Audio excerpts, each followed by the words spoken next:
evening, everybody. How you doing on this fantastic Thursday? Yay, tomorrow's Friday.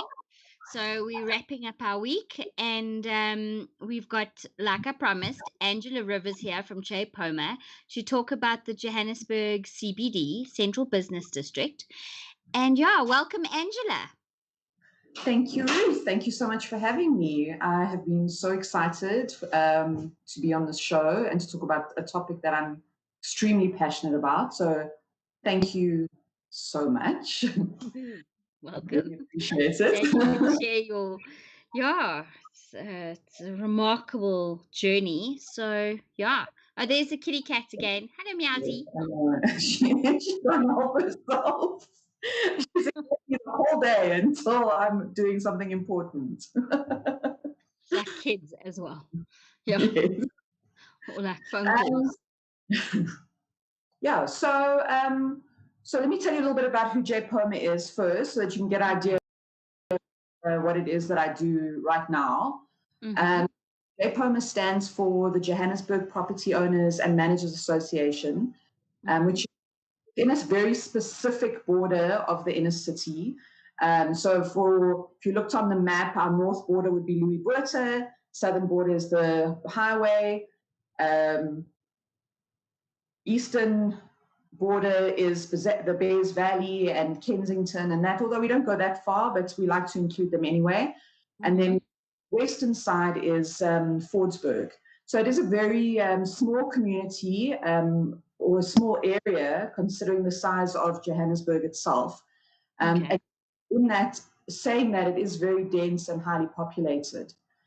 So basically, JPOMA was started in about 2003 at the request of City Council, because in the 1990s, there was a huge exodus out of the inner city. The crime and the grime basically overtook the inner city. I don't know if you remember those pre-1990s and then afterwards. It became very destitute. When the big banks started to move out, that's really when it started to deteriorate quite badly. And then there were a couple of developers that stayed behind and they saw the opportunity to turn the empty buildings into affordable housing, because housing is one of the major shortages it is a huge problem in this country, a huge shortage of it. And unless people make more housing, then, it's going to continue to be a problem. So the housing market started within the inner city. JPOMA started with 3 members and a couple of buildings, and today we have 60 members. The combined investments into the inner city is 12 billion rand that has been invested into the inner city. That's just by the JPOMA members. So that's 60 developers out of probably about 200, but out of that 60, we have some of the biggest developers in the inner city. We accommodate, they have about 50,000 residential units and accommodate 250,000 people in the inner city. They also employ about 5,000 people. So it's a very, inner city affordable housing is it's a necessity, but it's also, it's a good money maker, and it's a good opportunity as well for people to invest in the inner city. I think. Yeah. No, sure. I know, Ruth, you also work within a portion of the inner city. Yeah, in Pretoria, yes, and obviously the man I work for also has a portfolio within Joburg and that same area. So yeah, it's remarkable the change and things that happen and all these initiatives that pop up, but continue. So okay, so how did you get there? Okay, so how did I get to where I am now? So I came from a photography background. So I did send your amazing hubby Clint a picture just to give you an idea of my photography obsession. So the picture of my entrance hall, you can actually see it behind me is here. So this is what I call my other children. Don't tell my son I said that.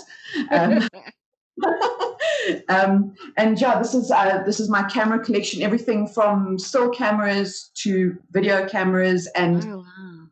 to make them project or be displayed in some way. Oh, beautiful. Up. So that is my entrance hall, my pride and joy.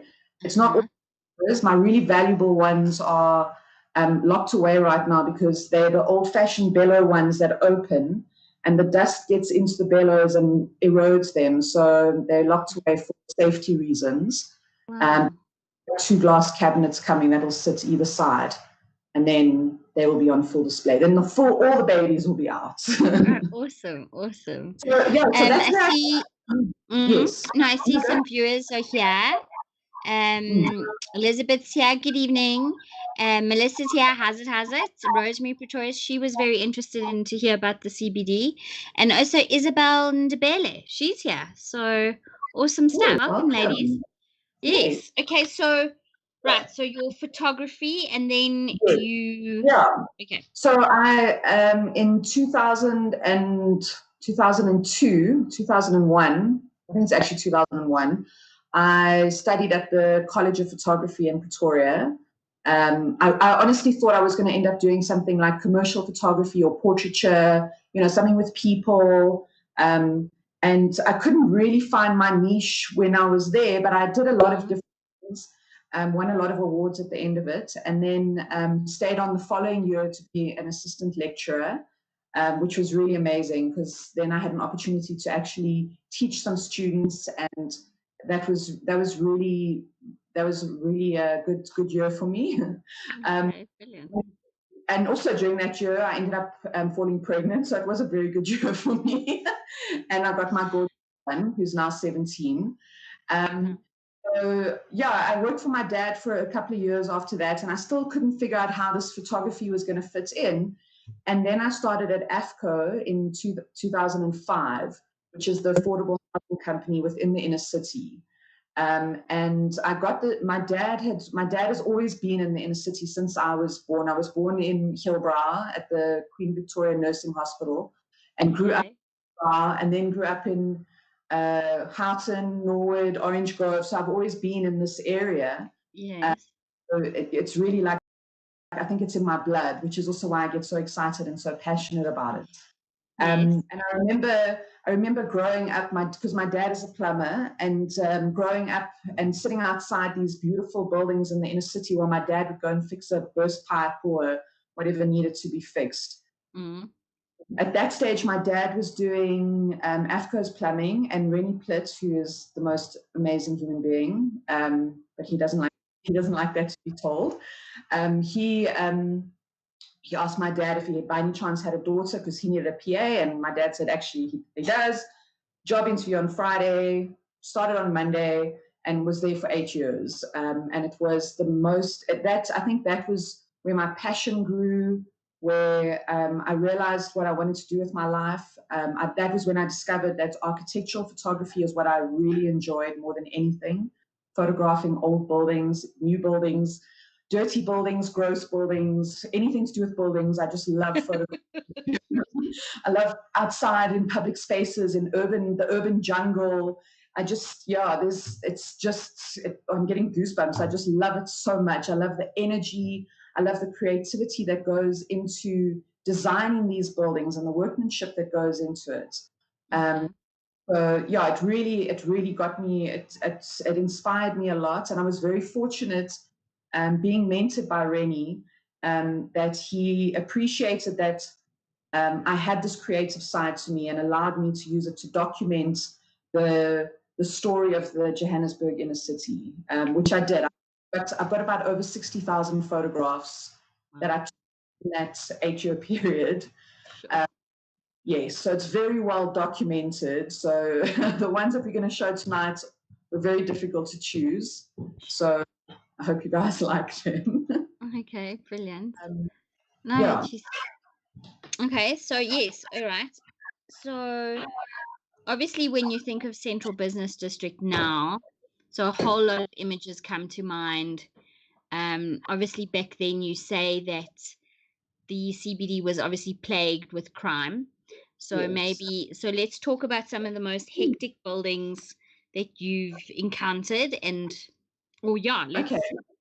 and how it's Well, transgressed, like how it's transformed, become what you deal with today. okay. So, so I think in 2005, which is now 15 years ago, feels super old when I say that. It's gone the, like this. I don't know what happened. I just got this grey hair. That's all I feel. I still feel like I'm 25. It's so unfair. Yes, no. Lloyd Nyama has joined us this evening. Good evening, sir. No, excellent. Yeah, so 15 years ago, the inner city was it was a hub of crime and grime and disorder. And guys like Rennie Plitt and Wayne Plitt and a lot of the other guys, I don't want to mention them because I don't really know if I'm allowed to. But, a lot of these guys, they've been working very hard over the last 15 years to really uplift the inner city and specifically uplift that middle income earner. So what you find is before these communities where everyone is very isolated and stuck in their little buildings, now is these developers have come along, they've bought groups of like 5 or 10 buildings next door to each other, created little neighborhoods and little safe hubs where people can now not only just live, but also have a playground and have restaurants and be able to actually do more than just live and travel to work. He wants people to be able to have that lifestyle of Sure. any kind of lifestyle. You should be able to, as humans, we were allowed to have a space that's ours. And there's guys, they do beautiful things. There's like on the top of these rooftops, there's playgrounds for the kids, there's braai areas, there's astroturf. Some of the guys have got rooftop vegetable gardens. They're utilizing these spaces, and I think it's phenomenal. In safe places, yes, and yeah, community spaces, exactly. and recreational spaces. It's so important. And also, but we'll get into that. I know you want to talk about city kids. I'm jumping the gun. I just want to say there are a couple of people you might recognize. Sidu Duzile Moyo, Mr. Moyo is here this evening. That's one And of the. Eric Friedenthal. Hi all. So That's not okay, cool. Yes, all right. So let me just look at some notes here. Okay, so Yes. let's start at the beginning with the gram, the Yes. how it's transformed. I think Okay, so let's have a look at the first set of photos, which is Masibi House. So this is the hijacked building. This building has been hijacked. It's still currently hijacked today. It's been hijacked since about 2006, so maybe 14 years. Rainy was hijacked, thinking that we could empty it out. The hijackers were very, very clever. So this photo that's showing, because now I'm just watching, this is how, this was in the basement, and that is how they divide the basement into different rooms. yes. And there's how they've described how each country has to use a different toilet. So South Africans on the first floor, Malawians on the second floor, Zimbabweans on the third floor, and then you only allow. So they split each country by a different floor to different toilets, which I thought was quite interesting, and I'm still not sure why they do that. Isn't it sort of a racial tension thing, maybe? I think so. I spoke to a lady from Zimbabwe about it, and she said that some countries are just a lot messier, so they must keep their mess to themselves.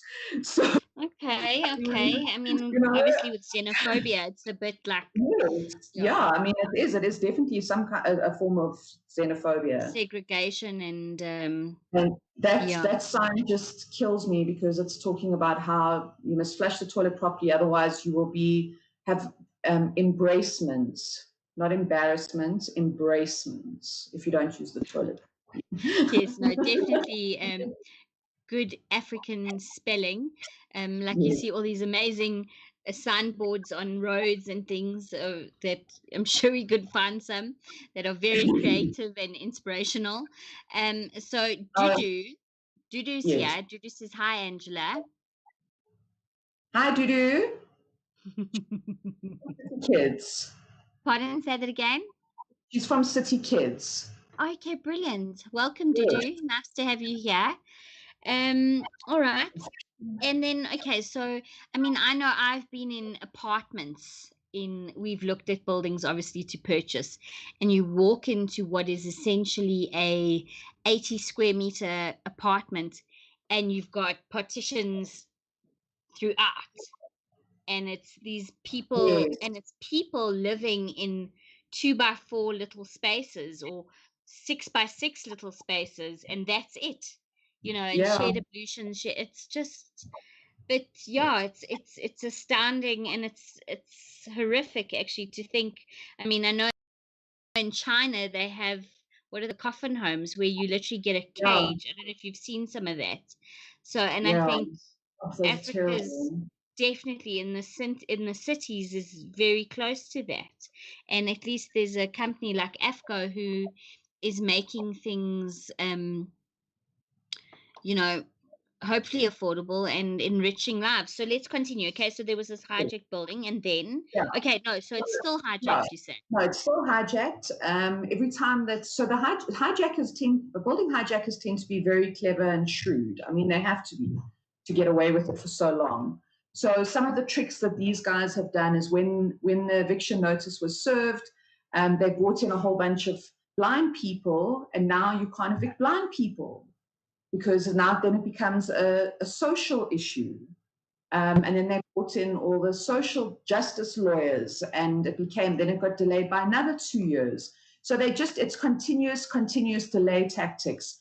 And it gets to a point where, like, Ring has lost so much money in that building. There's no water, there's no electricity.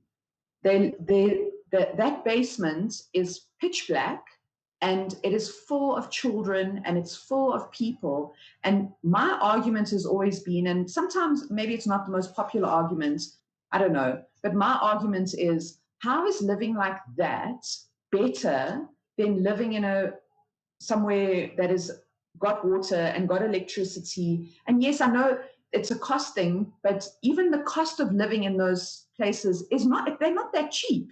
There are people who are living and they are paying between 400 and 600 rand a week. So it's not cheap. Mm-mm.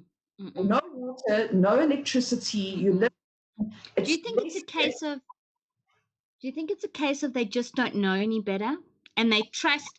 Because it could be that they're actually people who come from rural areas, from, let's say, Africa, rural lands and places, and they come to this amazing, what's to them a concrete jungle, and they have nowhere to go. They don't know anyone, or they know through someone and someone. I mean, you watch old immigration stories, and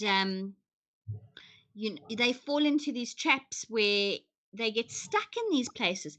Maybe JPOMA should look at education and saying to these people, if you're working, there are others out there, Yeah. and kind of attract them out by doing other things, putting a little gazebo up and saying, you can have this for the same amount of money. You can be living like this, which is where we'll get to. Okay, carry on.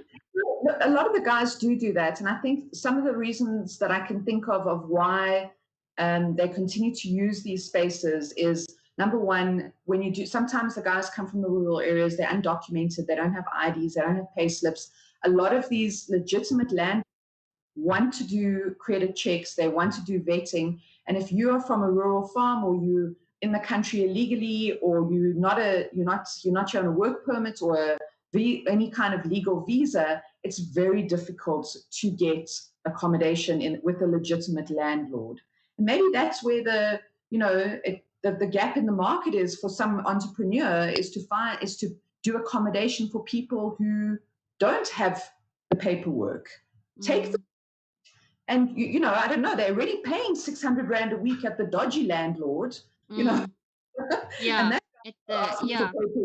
paperwork. And it's and yeah, Rosemary Pretorius had it straight on the head. So yeah, you'd think I'd know by now.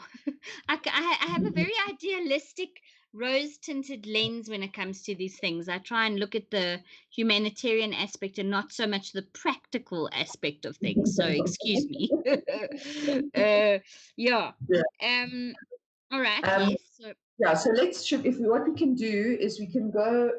Sorry, my son is showing me his sunburn from today because I dragged him outside and made him sand the windows. So he's showing me how damaged he is. good So hard work, Minier. yeah. So maybe we can move on to the Platinum Place photos. Okay. Is truly the worst building that I have ever been in. I went in there about 3 or 4 times to photograph it. The very first time I went to photograph it, I went with Rennie and Solly and myself. And as we got to the front door, it was still hijacked at that point. This guy just pulled his gun out and I just walked away. And Rennie was like, leave, walk away. And we just carried on walking past the building as if we had not seen it at all. And when we walked away, Rennie said to me, no matter what happens, no photograph, nothing is ever worth your life. There's no job is worth your life. And then once we emptied the building out, then I was able to go in and take these photographs. And so like that, for example, those are the little man-made rooms within in the floors. But a lot of these photographs, except for the ones, like all of these, the building is pitch black. I literally using my flash to walk through the building so that I don't stand or trip or whatever. So I've got like 100 of weird photos of where I'm just trying to make my way through the building using my flash to get through. And people were living in this. That is a dead rat. So that was the lift shaft. So they stripped the lift shaft of all the metals and then they the dustbin, and then that's everything coming. And the rubbish went up 4 stories, filled 3 basements. Yeah. It took them 3 months to clean the building at a cost of about, I think it was 700,000 Rand. Wow. Hundreds and hundreds of skips. Hundreds of skips. And this building was particularly bad. While it was still hijacked, a lady gave birth in the building. And because she refused to leave, because she was scared that if she left, they wouldn't let her come back in. So she gave birth in total darkness. And they called the ambulance came in, they checked on her and the baby. When they realized she was fine, then they left her there because she refused to leave. It was devastating. Well, like, you know, she lived, the baby lived, they were fine because eventually everyone was relocated. But I always imagine this thing of having to give birth in total darkness or by candlelight, you know, in this dark, dingy place. You know, it's smelly, just dirty. Yeah. So yeah, that's one of the worst buildings that I've been in, and it was absolutely chock-a-block full of crap. And the one garage, literally. The one floor, it was just this huge parking bay, and it was literally all just piles of poop, where everyone just went, and that was like the pooping parking. So, because there was no working toilets. Yeah. You had to like literally dodge the landmines. Like, I find it, I actually can't quite, I can sort of imagine it, but I don't think once you've actually seen it and you've actually been in that situation, can you even fathom what it must be like. But, all right.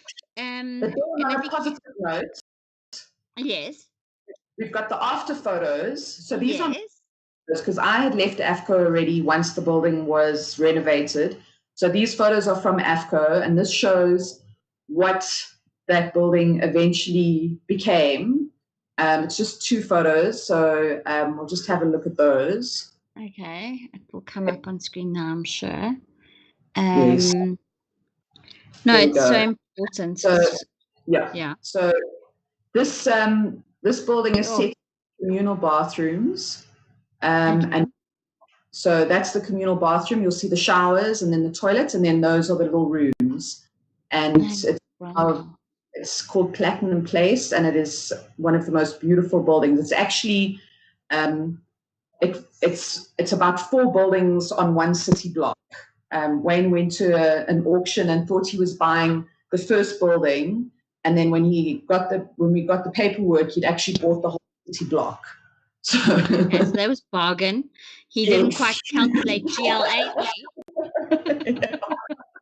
bonus. Cool.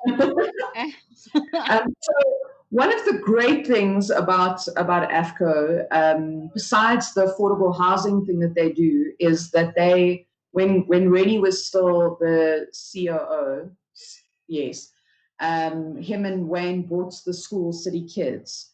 They initially bought the property thinking that they would turn it into a more affordable housing, and then they realized it was actually quite nicely set up for a school.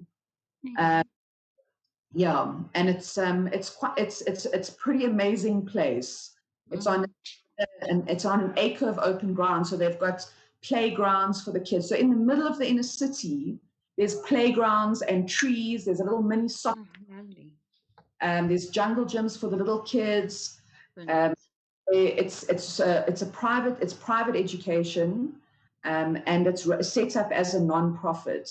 So the fees are partially subsidized by the government, but it is a non-profit and relies on the parents' fees and all that to keep going.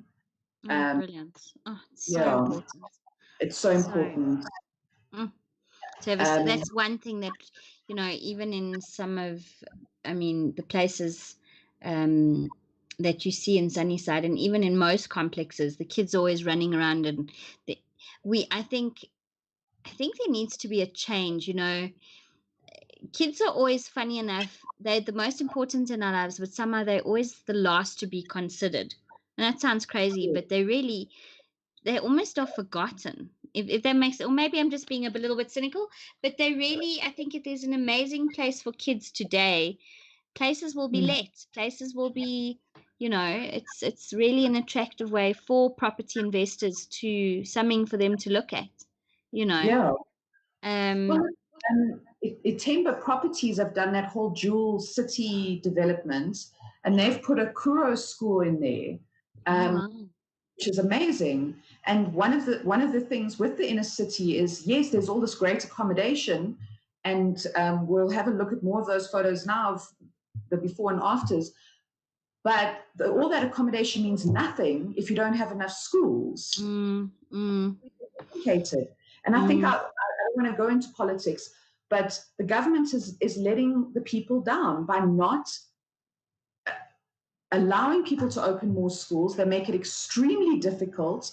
They make it difficult for good quality schools like City Kids to keep going. I mean, during lockdown, they paid late. It was just crazy. And you would think that would be the most important thing.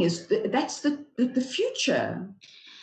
No, this government has really, I'm on groups and on things all day long, and I just see the absolute thuggery of this. It's not even, you know what, at the end of the day, you can't actually even call it a government. That's how bad it is, actually. But about City Kids, you were telling me, I think just now, that it's got a charity run. They're trying to raise R750,000, and there's like a cause match. So whatever someone else puts down, you send it to a friend and they can match it. And they've already got 58%, so that they can keep it running for the next 10 years? No, that's just to get through the year. No, school budgets are hectic. So what happened during lockdown was a lot of parents lost their jobs because it is a school. So we're not talking about a private school or even a Model C or whatever.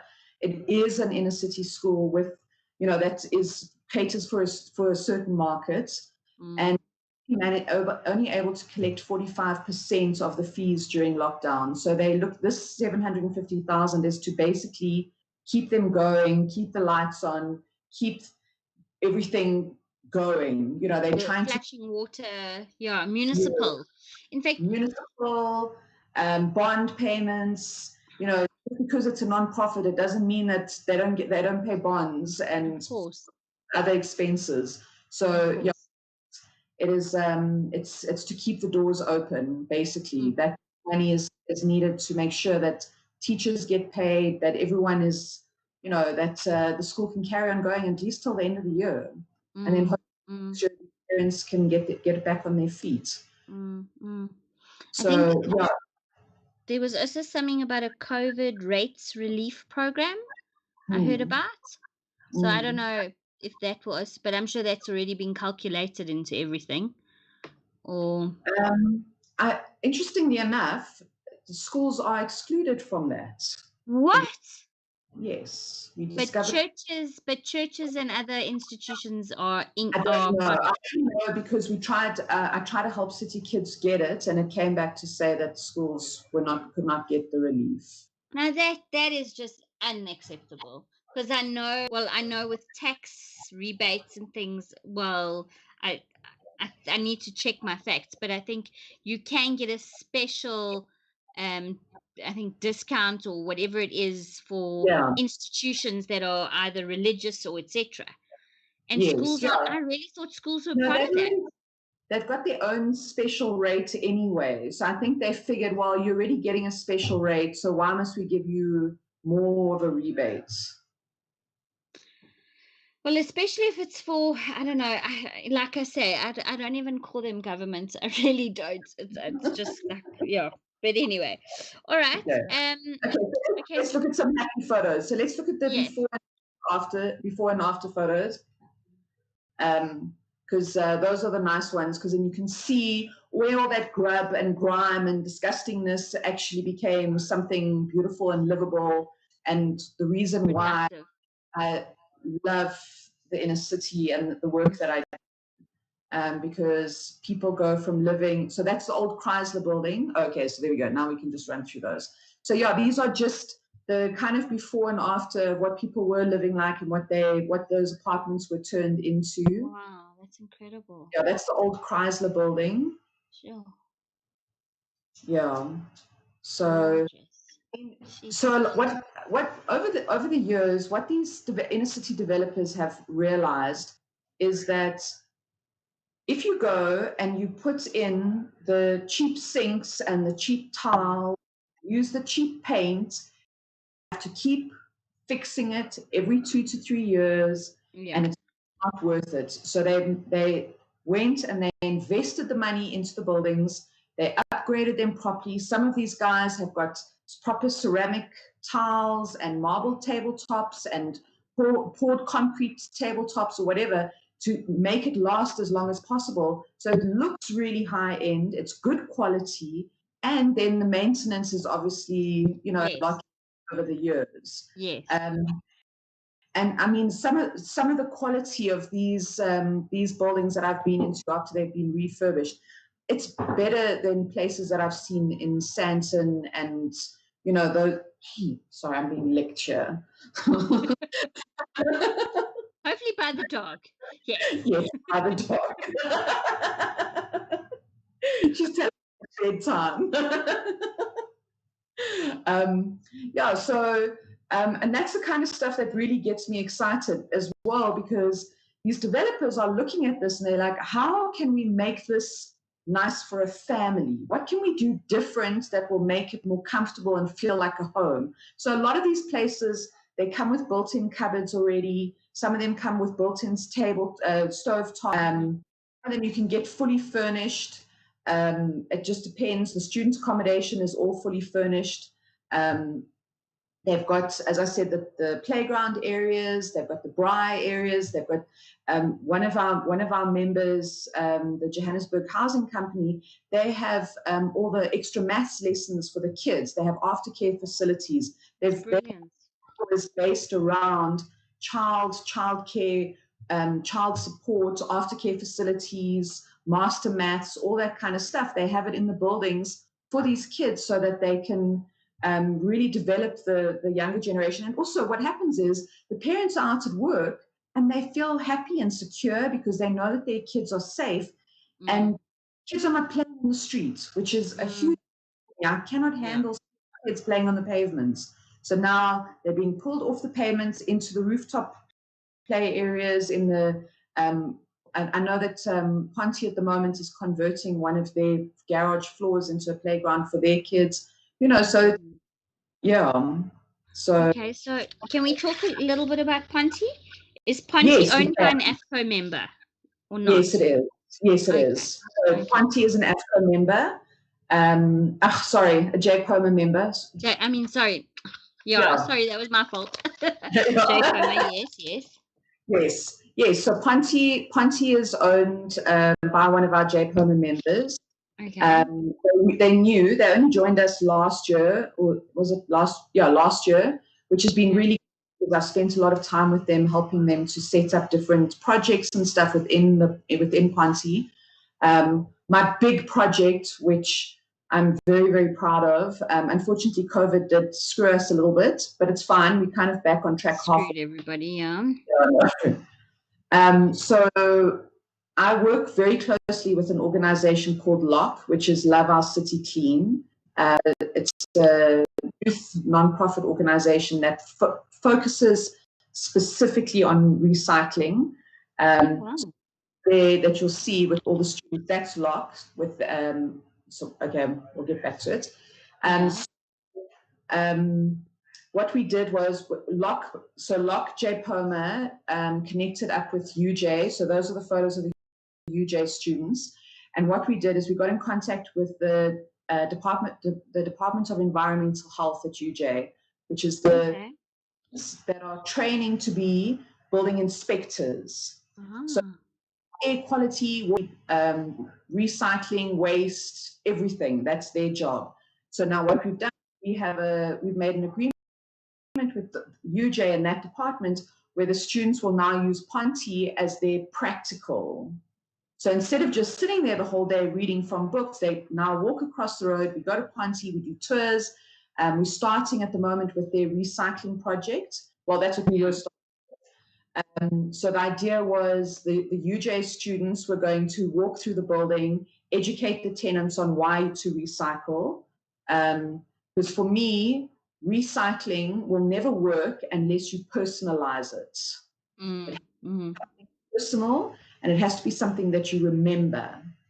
So I thought, well, if a young student from UJ came to me and was at my door and explaining to me why I need to just separate my wet waste from everything else, hopefully that will kind of make a personal connection, and it will encourage people to recycle. So the idea was the UJ students would teach the tenants how to do the recycling, and then it would come down into one of the garage floors, and we would set up a recycling sorting center. So that was what we were going to do. Now all we've done is just set a recycling center at the bottom, because the students are not allowed to be going door to door at the moment, and we wouldn't want to put them at any kind of risk. No. That's incredible. That's so great that JPOMA and something like an NGO, yes? Yeah. It's actually incredible how many NGOs there are, and if you just sort of found your feet and did the research, and there are amazing things that are out there that can assist and help and support the community, and getting students and getting university students in. I mean, it's phenomenal. So well done, JPOMA. LOC are my favorite people. Okay, I love them. I hope that they were able to log in tonight. I did ask them to. And one of the things that they have done during lockdown, which has, sometimes you meet people in life that exceed your expectations. So I'm going to get all emotional now because it's a full moon and, whatever.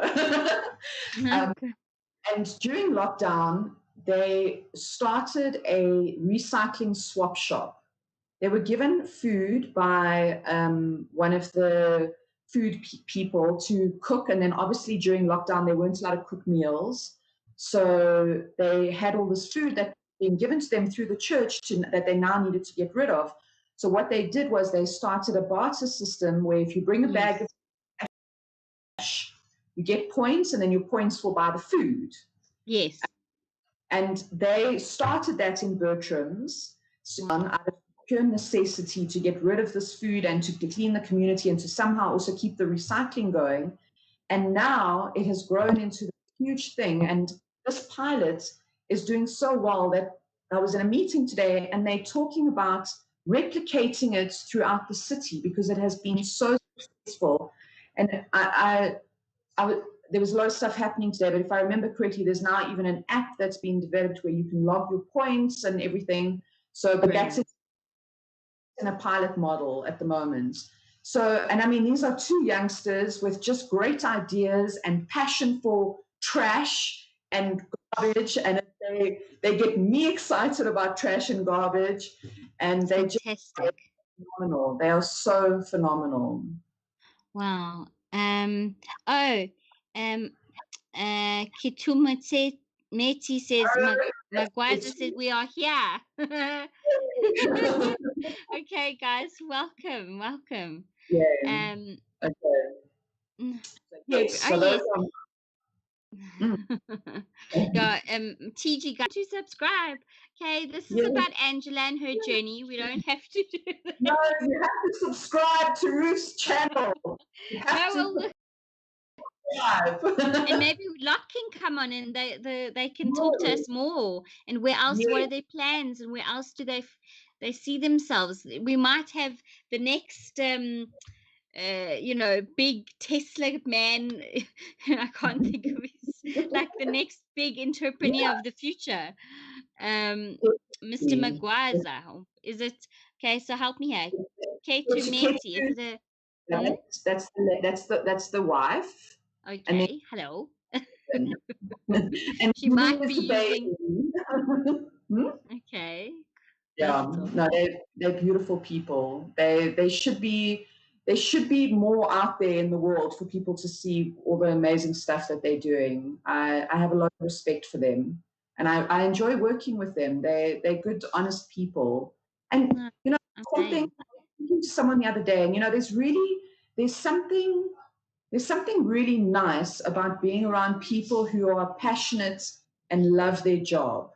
It gets you going, it gets you inspired, it gets energy as well. And I love working with people who love their jobs. And I think the inner city is one of those very special and dynamic places where you're there for a reason. You're there because there's some bug, there's some passion, there's something that drives you to be there, that you want to do it.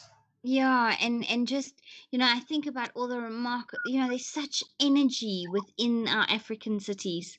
There really bar all the negative. There's the people are amazing, and I was actually thinking, it was a show I was listening to about I think choirs and how often choirs are so underrated and undervalued. And if you think about choirs and singers, you think about all the nurses that sing every morning before they go on duty. And that, I know in some hospitals they do that. And that culture is just, it gives me goosies. I mean, I had so my last wedding, I sound like I'm having, I will have another word, I'll be like Liz Taylor at the end of it.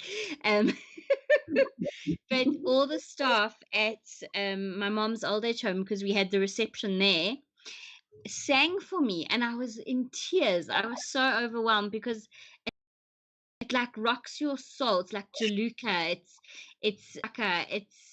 it's just Brenda Fassie.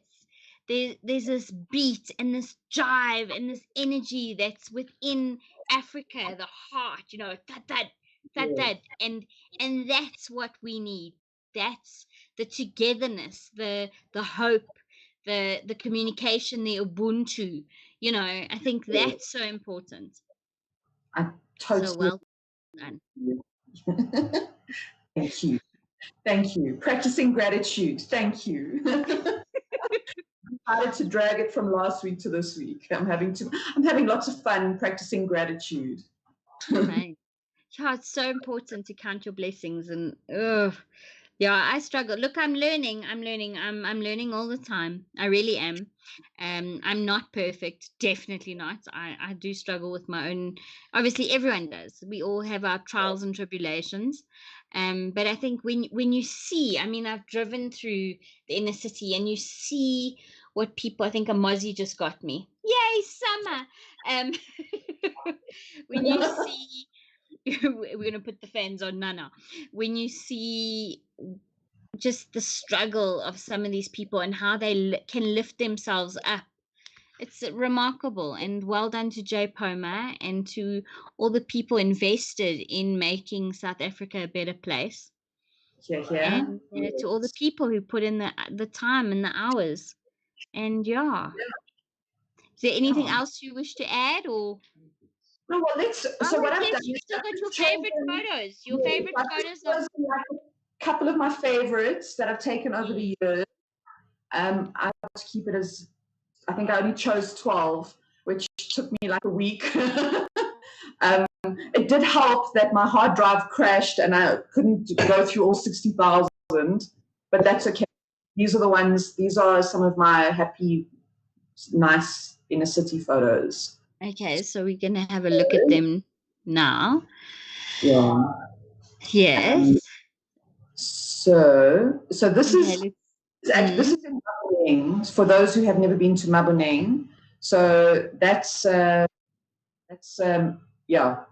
Maboneng, and I like the idea that there was the car sitting on that they put this car up there. I'm not a huge fan of Maboneng. Well, maybe now I am. It's a bit different now. When it first started, it was very what they call gentrified, and I think it's now been taken back by the community quite successfully. Okay, so, good. And that's what I mean, I haven't been for a while because I obviously haven't been anywhere for a while, but yeah. Then this was taken on top of Lister Building when AFCO was still in Lister. And that is the old Southern Sun Hotel. Wow. Still sealed up with all of its furniture, totally empty, bricked up with all that accommodation and no one to use it. Sure. Yeah, disappointing. Wow. And it's not, and the hotel company is not selling it. They're not interested. They're not. I think it currently is owned by a private guy who lives in Germany or something, and he's just not interested in selling it or doing anything with it. I mean, I don't know what it must be like in there because it's been sealed up for like 25 years. Wow. When I was at AFCO, it was already sealed. So this was a view from my old office when I worked at AFCO, then my night view. Okay, wow. Just a misty evening. Yeah, I used to work there. And my dad used to freak out. He'd be like, "Why are you driving around at night?" And I had a friend who I worked with at AFCO called Lebo Mashego. I hope he's watching. And he taught me how to walk streets, how to talk, how to carry myself like I owned the place. He taught me in our last one the word mageza, which has got me out of a lot of trouble. So yeah. Wait, for new viewers, remind me again what it means. Okay. Then this is pretty cool. I like this photo. This is being washed, and it's just I like the being a person who likes processes that go from beginning to end. I like the idea of how dirty it was, and then it being cleaned with these guys in their little yellow suits. It's just Yeah, it's a brilliant photo. It'll be a Lego poster in a way, yeah, like a little city built Lego poster. Yeah. Sure. And how long would it take to clean a building like this? Like Oh, no, it's a couple of hours. From the outside, they have these power cleaners. I've got a close wow. there, where you can actually see the power cleaner like shooting the water up into the air. Yeah, I should have put that one. That's actually my favorite. It doesn't matter. See, that's the problem. It's just don't look. Then the vegetable That's garden that I was incredible. telling you about. So that's actually on one of Josie Housing's buildings. Okay. Hydroponics. Jeez. And this tunnel is really long. I just photographed this portion because they just harvested all the strawberries on the other end. So it wasn't really Wow. that photogenic. Um, And is it sold to the tenants, or the tenants have like a share in that? So the way that it works is the guy who's farming there, he owns it, but he has to pay back the loan, the setup loan. But it's at I don't think it's a very small interest rate, a very small interest. And it's once he's paid it off, then he owns it, but he can sell to whoever he wants. But the organization that helps him get the funding also helps him to sell it and to find clients, and they set him up. There's an app where you can order on your phone. So they link them up with so that they can have get a market and sell it out there. That's brilliant. Amazing. So that's done through the JICP, which is the Johannesburg Inner City Partnership. They do a lot of the big projects, the big funded projects. That's brilliant. Hopefully it takes off, because I think especially with fresh produce, I mean, okay, now strawberries are in season and blueberries, but they can get so expensive, really expensive, and it's so important for our children and for the elderly and for our people to be getting fresh fruits and stuff. So yebo, viva, let's do more of those. That's amazing. Okay, this one. I love this photograph. I've always loved it. That's Purchase Place. It was owned and then bought by Timber. But I just love the square lines of the building and then the curve of the highway and the graffiti. It's just, I love the contrast between the straight lines and the chaos in the front and the organized in the back. I don't know. It's just my artistic.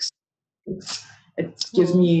I've printed it, and it's even printed up behind me as well. Oh yes, I see it there.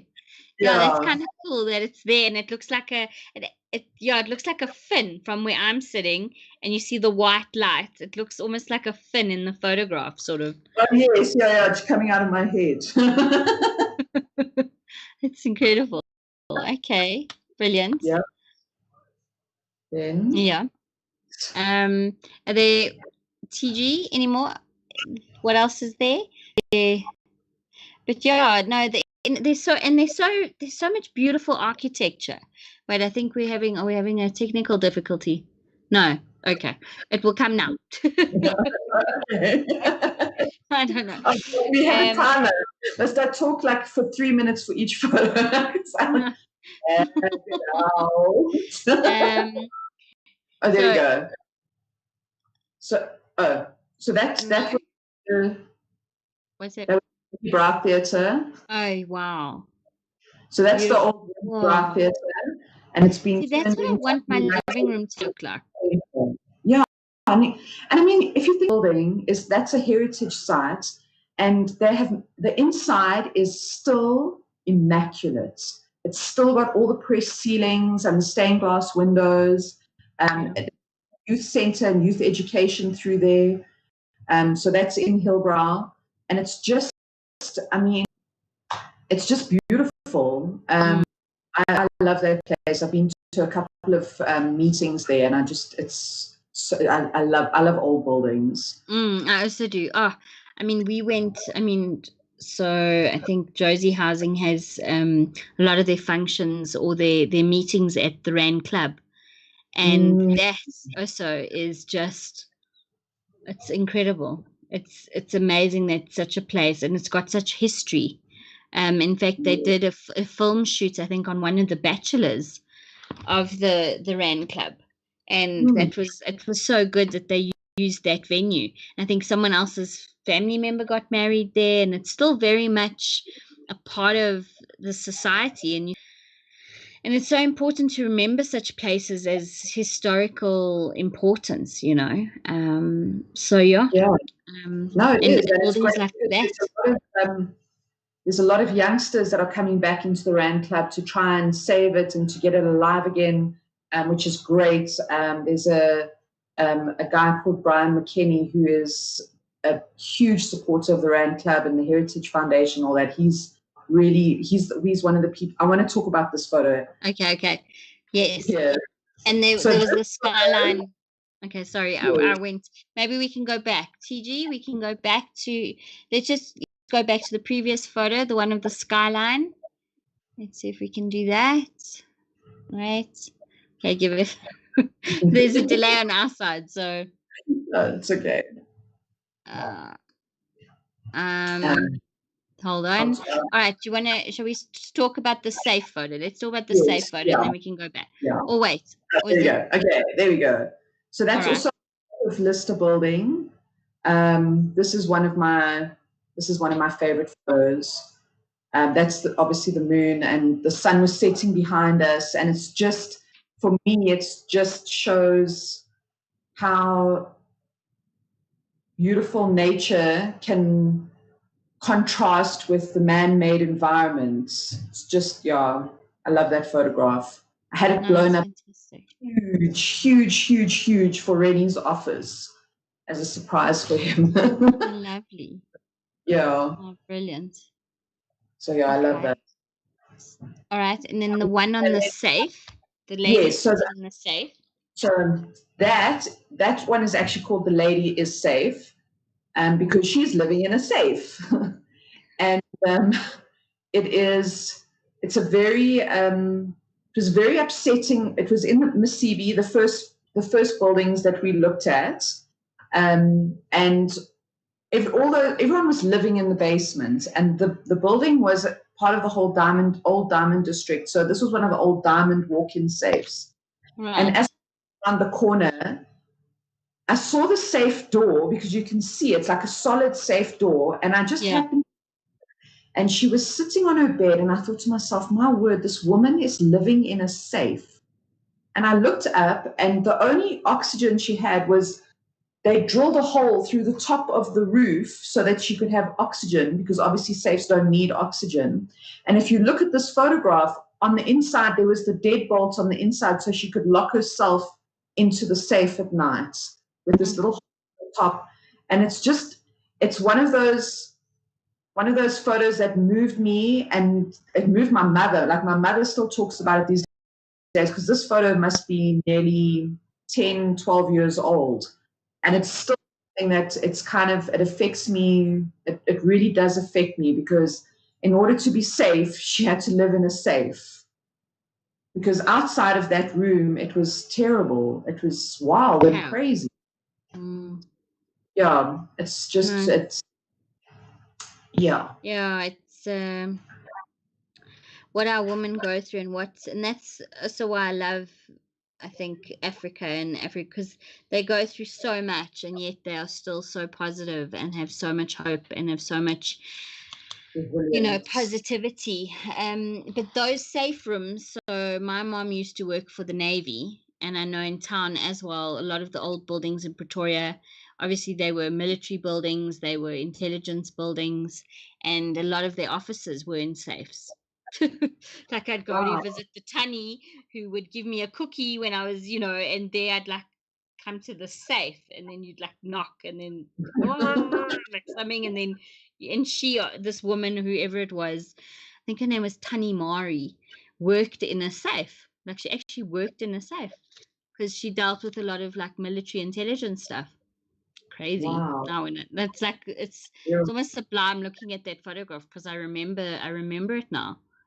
So talk about the era of keeping intelligent, how to keep things safe. But no, some beautiful photos, and there's so much more to do. And thank you so much for sharing this experience with me. Thank you. Well, thank you for having me. I've really been excited about this. I was very excited when we brought up the topic, I think. And I mean, we could probably delve into um how hijack buildings happen, or we can delve into like funky artisans in the city. There's so much sort of segue of this topic that we could talk Yeah, about, maybe. So maybe we yeah, must think about it. Like, I'd love to interview the guy who's with you, maybe, or you do a an interview with him on a voice note, and or whatever. We can discuss it, but how this man is farming on top of this building. I mean, it's incredible. It's absolutely incredible. Or a caregiver at one of these new roof nursery schools. yeah. Well, I mean, yeah, there's a lot of nursery. There's a lot of actually great inner city privately run schools. I mean, there's also streetlight schools that's on the ground floor within a building, and there's a lot of schools that are actually on the floors of the building. But I'm not a big fan of that because you can't keep the windows open, so the kids aren't getting oxygen. I mean, it's always better if they were on the ground floor, but I suppose it's also a problem with space. Um, you know, the inner city is very limited open spaces, and Mm, at the moment are definitely not the safest place to be. I mean, but that we can talk. That we could sit and talk for days on all the things that aren't working and all the things that aren't great about it. I'm very fortunate enough to work in a part of the industry in the inner city that a lot of positive things are happening and there's a lot of good things happening. mm, Um, mm, and that is what I love. It's you go to these meetings and yes, people are a little bit like, oh, this sucks and that sucks, but look what I've done. Look at this school. Look at this new building. This new project. This new, there's always something. mm, mm. And I love that. Mm. So I see Vicky Mason has joined us. She says, love the photos. And she says, the lady in the safe is just so touching. So, Oh, yay. So you also melted someone. I mean, I remember listening in a meeting about the Wonder Bag and what the Wonder Bag is. I'm sure you can buy them online for people. So it was this woman who obviously electricity was a problem, and so she'd have her pot, or what, so it came to cost of electricity. People have to go to work, they can't leave their food on time. So she basically cooked her meal to start off with, put everything on, and then placed her pot in this Wonder Bag that was like this thermal insulation bag, and it would mm, carry on cooking the food and keeping it hot. And I still think, what an ingenious product. And such as, especially now with electricity going through the roof. I don't know about anybody else, but in the last 2 months, oh my soul, like, I've yes. literally had to, like, opening my accounts on email and going, having a sip of coffee, and literally go, like, what? Like, that was the electricity account? Like, Yeah. it's not fun anymore, and it's just not fair, No, actually. Like, we no. literally pay, we're using probably a good quarter of most incomes on just electricity, you know, It's on your it's really average middle income household. yeah.